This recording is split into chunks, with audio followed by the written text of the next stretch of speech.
Hello, people. How's it going? How's it going? Well, it's cloudy, windy. Looks like wants to rain. Hasn't yet here in the land of 11,000 lakes. It's not 10,000 lakes. There really are 11,000 lakes here in Minnesota.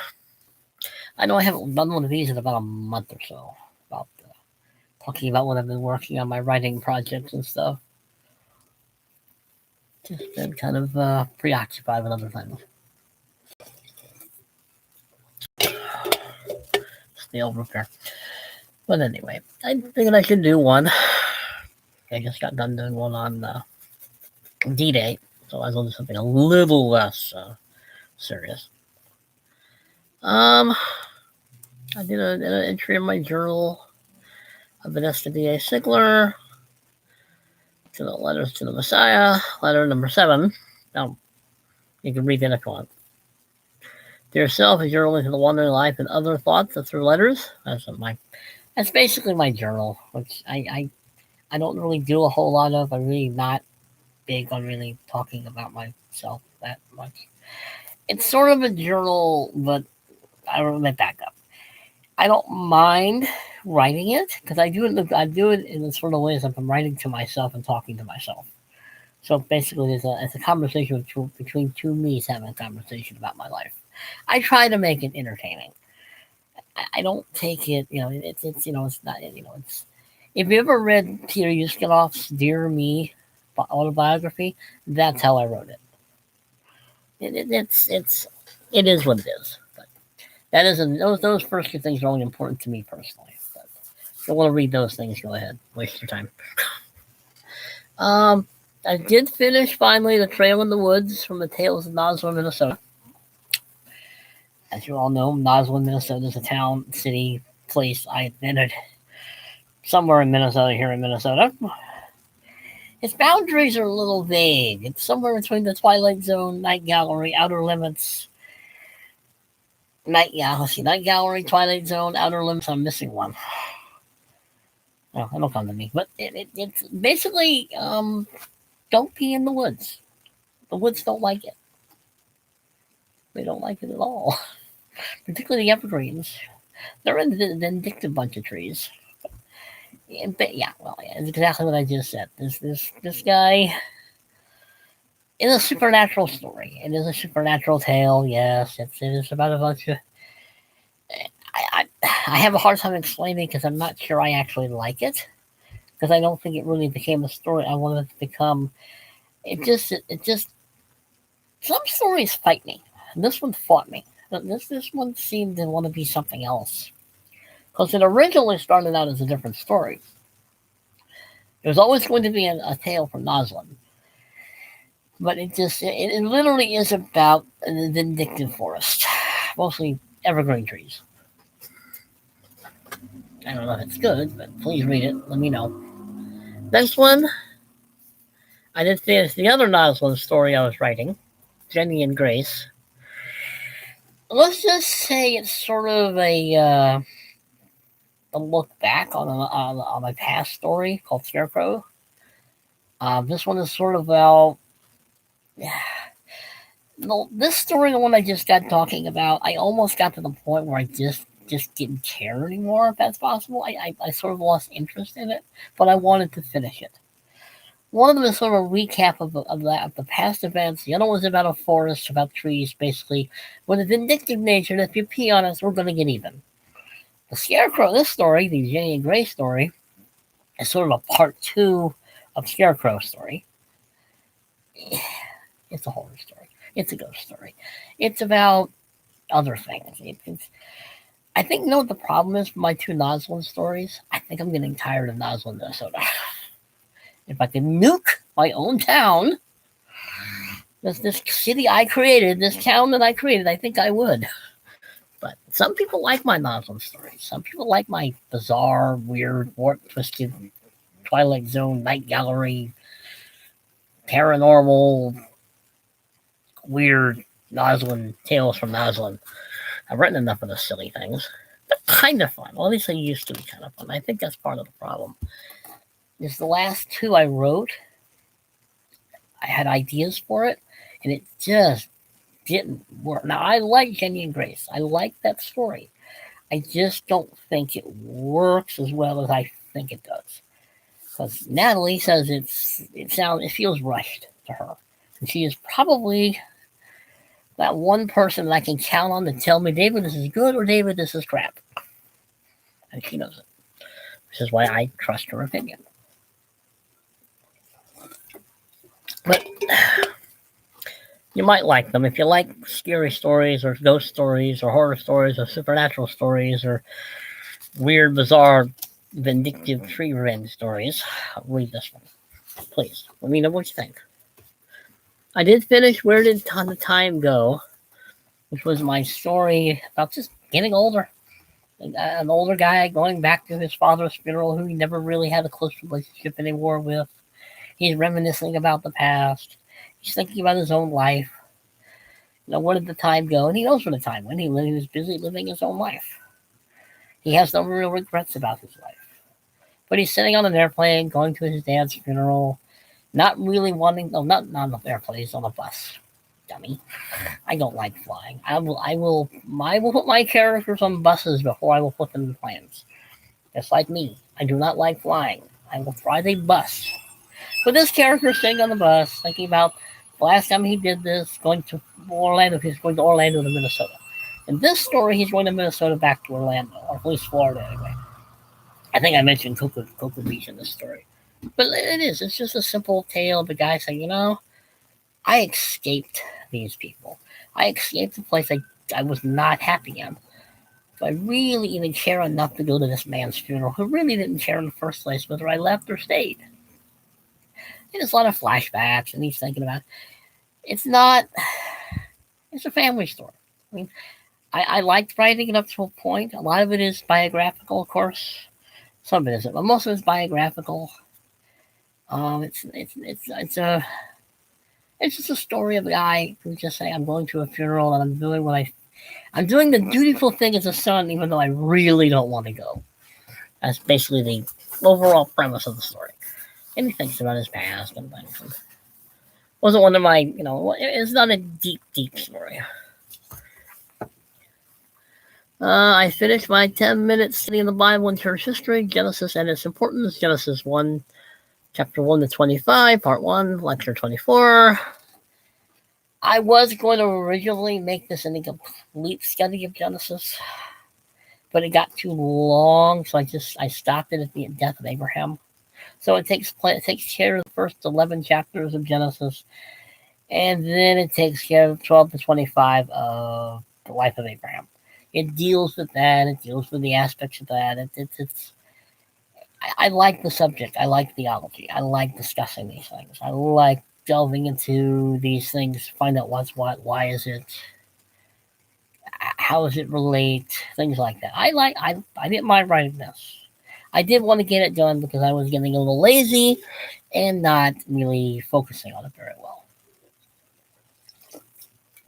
But anyway, I enjoyed writing it. I didn't mind writing it. I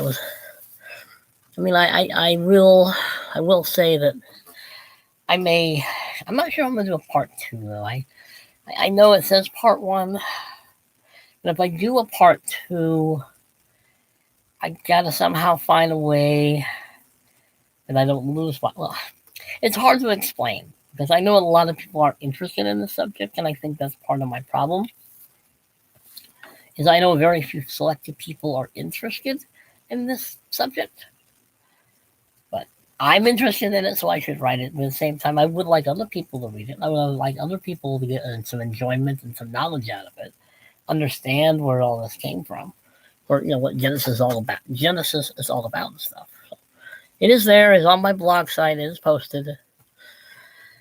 Let's see. I also did one on the Independence Day of Israel. With SWDA Sigler, editorial of the News of the Day, May 14th, 1948, the date that will live in Jewish memory. Happy Independence Day, Israel. Is another one of my editorials. I do talk a lot about history. I do discuss my love of Israel. I do discuss why I'm a Jew. Of course, I'm a love Israel.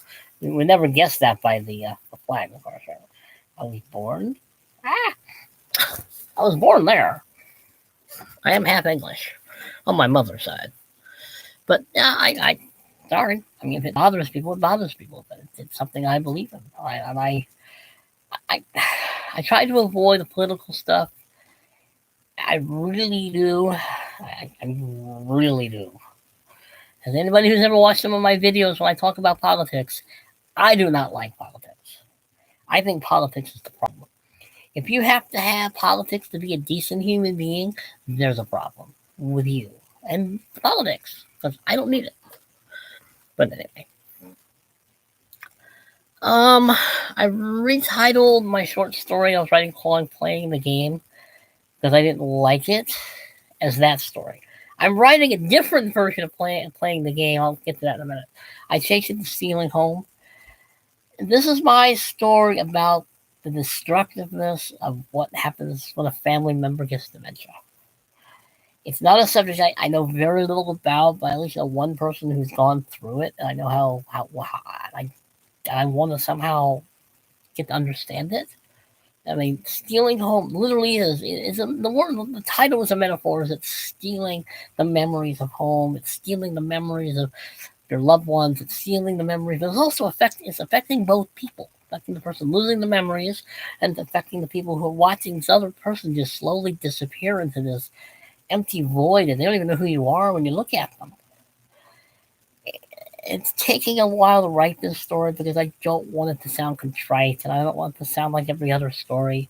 I really am trying to write a story that really does make the central character understandable. I guess I'm trying. Right? But Stealing Home, that's the new title. Hopefully it'll work. I'm hoping to have this one done before this week's over. I hope anyway. That would be nice. Let's see. Well, Lot 6 is supposed to be one of my ghost stories that me and my friend Natalie are. I think I've already explained this before. Me and Natalie like to take a subject, a subject, and try to write a short story about it. I think she's still working on hers. My story is Lot 6. It's about camping. The subject we have picked is camping. So this story is about a haunted campsite. It's still a work in the making. It really is. But it is about a haunted campsite. That's the premise of the story that me and Natalie are working with. I'm not sure she's written her story yet. I know she's thought of ideas. And this is my idea for the story. It's getting there. It's about a quarter done. It's got a long way to go. And I must admit, sometimes I think I get bored with ghost stories. I like writing them, but lately it's like, okay, is it getting too easy? Am I getting bored? I have no idea. I'm going to try to get this one done because this is a project that me and Chevy and her do. Let's see. Playing the Game, which is this. I've written a lot of church-related stories, and a lot of them do not paint the church in a very good light, and I'm sorry they don't. I'm only dealing with what I've had to deal with in this life. And this story that I'm trying to write while I'm trying not to write it, called Playing the Game, it's about a guy sitting there saying, I'm just going to play the game now. I'm not even going to try. Because when I try to be a Christian in the church, I'm criticized. And it's true. Kierkegaard, Soren Kierkegaard once said the hardest place he ever found to be a Christian is in the church. And he wasn't wrong. That's kind of what this story is about. This Playing the Game story is about. Is that, like him, I've discovered you try to actually be a Christian in church, they don't like it. It bothers them. I never understood why. I mean, I do know why. It's called pride. It's called pride. But this character is sitting there thinking, why bother? Just play the game like everybody else is. Treat it like a joke. Treat it like the community center. Treat it like a joke. Like who's going to care? Nobody ever checks up on anybody. Where's the sense of community? I mean, I've written a lot of church stories. I have not really liked writing a lot of them because a lot of them are personal and a lot of them are factual as I see it, as what I've experienced. Because there are a lot of people in church who really do try. I met them. I've been around them. There are people who do try. There are people who do try to live up to what they claim. But sadly, they are few and far between. And that's kind of what this character is about the Lament on. It's a story that's going to take a while to write because I'm not really anxious to write it too fast. I have other things to get done. But anyway, that's the stuff I've done since the last writing report I did. I really haven't been that busy, believe me. I've been kind of lazy the last few weeks, particularly the last few weeks. I've been busy, actually. I've probably been doing more YouTube lately the last few weeks than I've done writing, which is fine with me, as I've said. If I'm not writing, I want to be doing YouTube. If I'm not doing YouTube, I want to be writing. Not every single day. You do need a break every once in a while. But anyway. Anyway. Those have been my writing projects up since the last time I did this. Pretty sure it is. But I'm going to try to do another video before this day is over. Just I'm going to try anyway. Like I said, try to do a video. If I'm not going to write, I'm going to do a video. Well, I have time to do some writing. Come on, it's only 3 o'clock in the afternoon. But anyway. But, I don't know. I like writing. I always have. I like any other writer, though. I also hate writing. I love writing, and I hate writing. You're meant to be a writer when you're like that, because that's what writers are. But then again, as William Faulkner said, be a writer. Don't be a writer. Be writing. That's William Faulkner, by the way. I should put William Faulkner on the bottom if you know who that is. That's his quote. Yeah, my throat is dry. And this stale root beer is not helping. I guess it's Tuckle Brew root beer. Yes, I live in Minnesota. I like Minnesota. No, it's sunny now again, but anyway. I'm easily distracted, people. You should know that now.